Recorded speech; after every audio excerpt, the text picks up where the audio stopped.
Alright, so in this video we're going to look at the PWL Capital Retirement Planning Software. Will this free software be able to help you retire? And all we're kind of looking for is how much we need to pull out of each investment account. So the last video I went through about a dozen softwares, none of them could help you. Let's see if the Felix calculator can. So I'm going to quickly go through all the different tabs on this software just to make sure we're going through everything and make sure the calculator can help us. So when it comes to the assumptions, we're in Ontario.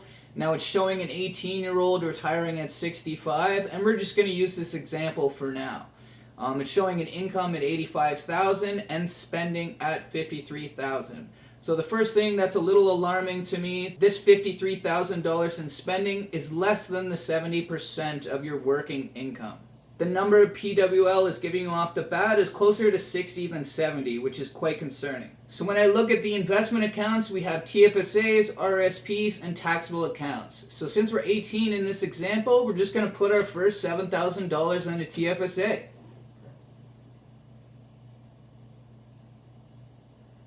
Now since we just put $7,000 in a TFSA, we don't have any room, so we're going to keep that at zero. Taking a look at the CPP tab, it optimizes for 70 off the bat. Basically, this isn't a secret. I don't know why Canadians love to think it's rocket science and take their CPP at 60. Almost all the time, it is in your best interest to take your CPP at 70 years old. Unless you have serious health issues or family members in the past haven't lived that long, you should take your CPP at 70. It's just going to make your life easier. It indexes to inflation. Your investments don't do that. Now with these inputs, they're basically trying to find a good estimation of the CPP you're going to get in the future. In my calculator, it just uses what the average Canadian gets. Basically, unless you are going onto the government website and you know exactly how much CPP you're going to get at 65, just use the average. But if you do want that completely accurate number, you're going to have to go on the government website and find that number manually. Now onto the OAS dropdown. Basically it's trying to figure out if you are applicable for OAS or not. So you put in the amount of years you're in Canada, and you can actually delay your OAS benefit as well to 70. This can also really help your retirement. So we're going to change that.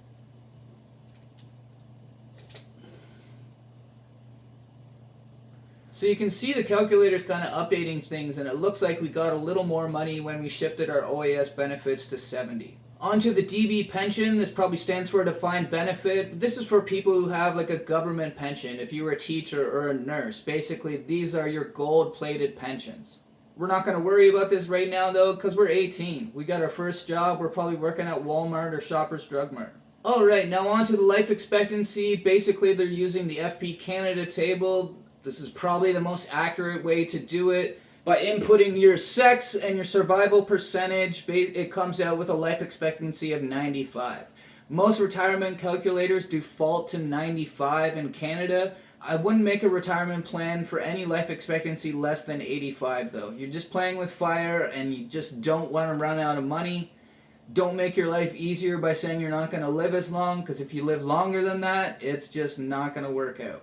Now on to the last tab, the expected returns. This is probably the most important thing. We have 100% asset allocation. An 18-year-old should have that. It shows a detailed view of where all the returns are coming from. And basically you only need this for a taxable account. But if we add all these up, it comes up to around 7%. So we've gone through all the tabs and there's a few huge red flags. Putting $7,000 into a tax-free savings account at 18 is not going to compound anywhere near $2 million. If anyone noticed, there was no inputs for monthly contributions for your tax-free or your RSP. So how is PWL doing this? It looks like we have a max final net worth of $5 million, whatever optimal contribution bonus is and whatever optimal withdrawal bonus is, we don't know. But what I do know, coming from a math background, considering I started a math and business double degree about 20 years ago between Waterloo and Laurier, I know this is wrong. This is high school math, compound interest. So let's play around with the income here. Let's say we only make $35,000. This is what someone makes who's starting their first job at 18. You're not going to be making $85,000 the second you're out of high school. It's not going to happen. And if it does, congratulations. You beat the simulation. So putting the income all the way down to 35, basically the chart really screws up. We have more spending than income, so let's just fart around with this a little bit and say, hey, we make $60,000. And the chart still doesn't work. So we're just wondering, how the heck are they coming up with all these numbers? So just to prove my point a little more, I'm on the SEC website and we're going to test out putting $7,000 and compounding it for 47 years, and the estimated interest rate of all those detailed returns was 7.02%. And we're going to compound this annually. These are our annualized returns. So when we look at the results, in 47 years, $7,000 compounds to $169,805.02. So PWL is not giving you any control over their retirement calculator. It's not going to help you. They're hiding how much you're contributing behind the scenes. Basically, you're going to have to give them a call and start paying 1% assets under management. This is not a calculator that's going to work for you. So you're 18, you're investing for the first time, you're still going to retire at 65, and you're going to live till 95. And let's just say you have that $7,000, you've saved up your first few paychecks. What do you do with that money after you put it in your tax-free savings account? Well, all you have to do is click one button, and you're going to buy exactly what it's showing you. Put 7% of your money in EMV, which is around $500. You can round this to the nearest share. Some brokerages allow you to buy partial shares. Basically, you can do what you want. Just try to keep it within 5% of these targets. So this simple 4-fund portfolio, I know it looks simple, but if you talked to me in the past while I was at Edward Jones, I would charge you at least $100 per stock pick. I just gave you $400 of free advice right here. Now let's get to the retiring part of the calculator, which is this button right down here.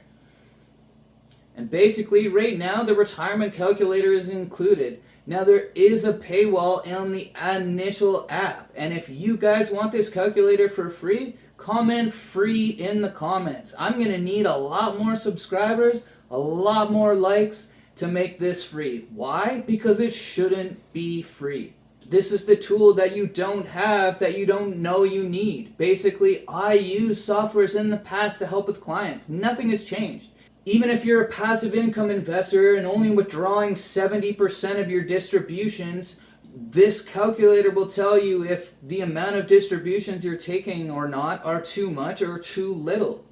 And the reason why index investing is just a lot easier is you can look at this account maybe every 6 months instead of every time you get a distribution. Do you really want to look at your account like every other day in retirement? Like, that's what this passive income is doing. Now they have funds giving out 2 distributions a month. This is getting ridiculous. Alright, so what we're looking at right here is an automatic retirement goal. Basically, what the calculator is doing is automatically taking in a few numbers, but you can change them as well. So we're an 18-year-old, we're retiring at 65, we have a life expectancy of 95. Now what? So how the calculator works is it automatically puts in your investments in the RSP. This is something you can't change, so you can't just play any monkey business with the calculator.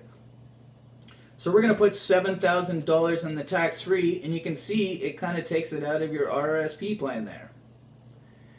Now this is probably the most important part of the returns, is we have to shift this down. So now the calculator is giving you the historical InvestCan merged with the Financial Planning Canada expected returns, but we're just going to use what PWL's calculator is giving you just so we can make an even comparison. So we're going to drag this down to 7.02. Alright, so now that we have $7,000 growing at 7.2%, you can see, hey, and the after-tax income in this is probably not going to help you retire. We need to save monthly contributions, which is some calculation that PWL is just not showing you. In our retirement, we are going to include the tax-free savings account. Basically, if you're going to give money to your kids, the TFSA is the best place to leave your money. So just unclick that number if you're not going to need it withdrawal. Now you can see here, this is our average CPP and OAS that the Canadian gets in 2026 at the age of 65. So when you delay this to 70, the calculator's automatically adjusting it. So this number needs to be the amount of CPP and OAS you get at 65. Now, just to check if Nick's math is doing everything properly, we can scroll back up to the top now that we've changed the percentage to 7.02%, and you can see that this calculator gets the exact same number as the SEC calculator. Hopefully that's all the proof you need to know that this calculator is working properly. This is another part of the app that I thought was very concerning. So basically, if you remember that we delayed our CPP to 70 and we delayed our OAS to 70. So when you take a look at the software and the cash flows, you can see at retirement, there's quite a large dip. You can see the software is accounting for replacing what CPP and OAS you would have got, but it's not pulling out what RSP should be pulled out as well. So this is one part where this calculator is really concerning. Another part of the calculator that's really concerning is it's showing your TFSA as a negative balance. I don't understand that. I understand the taxes losing from that. Are you putting the TFSA in the negative because it's not getting taxed? Basically, this is just a really terrible calculator because it doesn't look like it's making that adjustment from the age of 65 to 70. So what does a pretty calculator look like? Basically, let's look at the graph. If you want to click this top right button, it shows you your withdrawals growing just a little bit year by year. And it shows the inflation adjusted number. So this is increasing at 2.1%. This is a number you can change in the calculator. And the inflation, which you can't change, this is your long-term Canadian inflation, is 3.02%.